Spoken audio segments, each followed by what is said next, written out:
மாஸ்டருக்கு வணக்கம். அனைத்து சகோதர சகோதரிகளுக்கும் வணக்கம். இப்போ நம்ம பாபுஜி மாஸ்டர் எழுதின சத்யோதயம் புத்தகத்தில் 4வது சாப்டர் குரு, இதில் மாஸ்டர் என்ன சொல்லியிருக்காங்கங்கிறத பற்றி பார்க்கலாம்.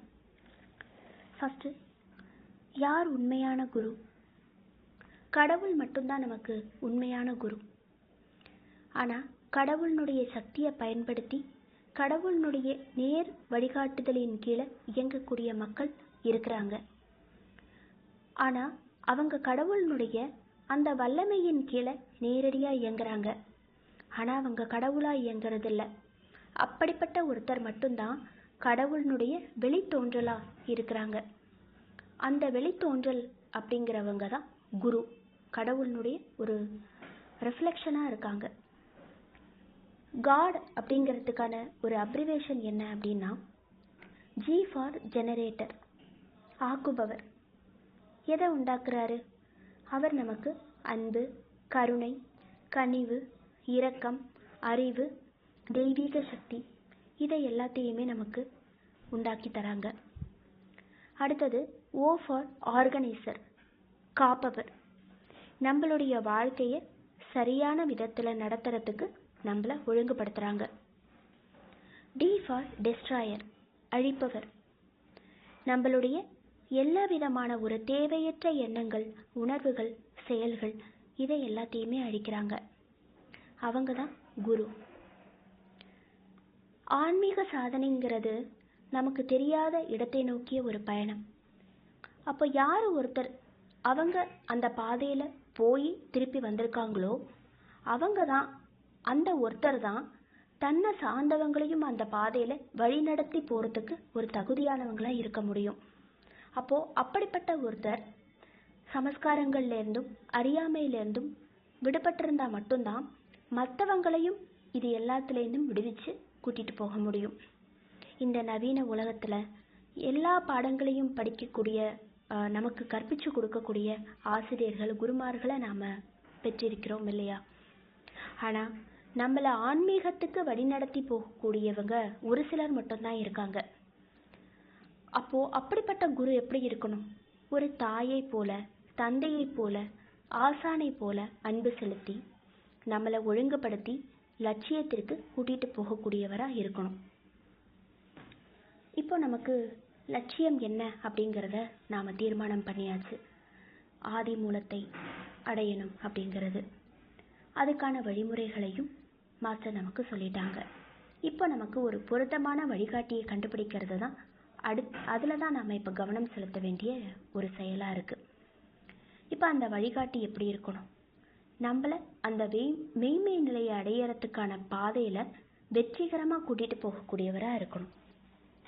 உலகாதாய சாதனைகள் உட்பட எல்லா விதமான பணிகளுக்கும் ஒரு திறமையான வழிகாட்டியினுடைய உதவிங்கிறது நமக்கு கண்டிப்பாக தேவை. ஓரளவு விஷயம் தெரிஞ்சதுக்கு அப்புறமா சொந்த முயற்சியினால் கூட நாம் முன்னேறலாம். ஆனால் அப்போ கூட கடந்த காலத்தில் ஏதோ சில ஆசிரியர்களால் எழுதி வைக்கப்பட்ட அந்த புத்தகங்களுடைய அனுபவங்களை நாம் சார்ந்திருக்கணும்.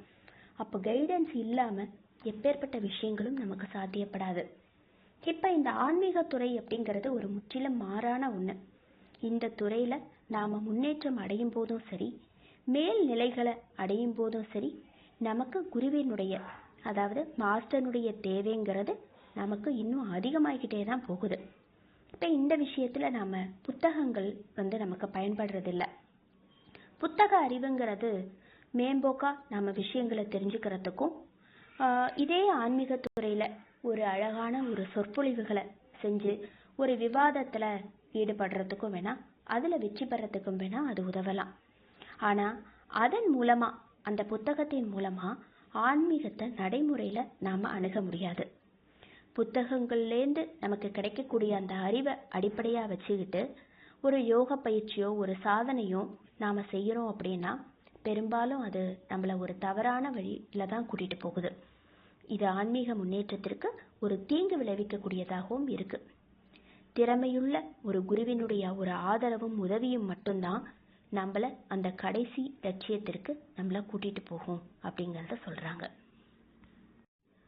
குரு அப்படிங்கிற ஒரு வார்த்தை வடமொழியிலிருந்து வந்த வார்த்தை. அதனுடைய பொருள் என்ன அப்படின்னா, அறியாமையை நீக்கி உள்ளே இருக்கும் ஞானத்தை வெளிக்கொணர்பவர் அப்படிங்கிறது. இப்போ உதாரணத்துக்கு ஒரு மெழுகுவர்த்தியை நாம் எடுத்துக்கலாம். மெழுகுவர்த்தியினுடைய ஒளிங்கிறது இருட்டை நீக்கி பிரகாசத்தை வெளிக்காட்டுது. அதே மாதிரி குரு நமக்குள்ள இருக்கிற அறியாமையை நீக்கி ஞானத்தை வெளிக்கொண்டுட்டு வராரு. குரு நமக்கும், அதாவது ஒரு தனி மனித ஆன்மாவுக்கும் கடவுளுக்கும் நடுவுல ஒரு தொடர்பை ஏற்படுத்தக்கூடிய ஒரு இணைப்பா செயல்படுறாரு. அவரை நம்ம ஆன்மீக ஏணி அப்படின்னு சொல்லலாம். அதாவது அந்த ஏணியினுடைய 2 கம்பு மாதிரி, சைடுல இருக்கிற 2 கம்பு மாதிரி தான் குருங்கிறவர் செயல்படுறாரு. அவர் தெய்வீக பண்புகளோட மனித வடிவில் இருக்கிறாரு. ஆன்மா கடினத்தன்மையை அடைஞ்சதுனால மூல ஆதாரத்திலேருந்து பிரிஞ்சு வந்துருச்சு. குருன்னு சொல்லக்கூடிய அந்த ஏணியினுடைய 2 கம்புகளையும் நாம பிடிச்சுக்கிட்டு கடினத்தன்மையை அகற்றதன் மூலமா தான் நாம மேலே போக முடியும். அந்த கம்புகள் அப்படிங்கிறது தான் அடித்தளமா இருக்கிற நம்மளையும் மேல் பகுதியா இருக்கிற அந்த ஆதி மூலத்தையும் இணைக்குது. அப்படிப்பட்ட குரு அனுபவத்தின் மூலமா நம்மள அந்த உயர்ந்த நிலைக்கு கூட்டிட்டு போகிறாரு. புத்தக அறிவு அப்படிங்கிறது இந்த ஏட்டு சுரக்காய் கறிக்கு உதவாது அப்படிங்கிற மாதிரி நமக்கு ஆன்மீக பாதையில எந்த ஒரு பலனையும் கொடுக்கறதில்ல அப்படிங்கிறத சொல்றாங்க. அதற்கு மாஸ்டர் ஒரு உதாரணம் சொல்றாரு.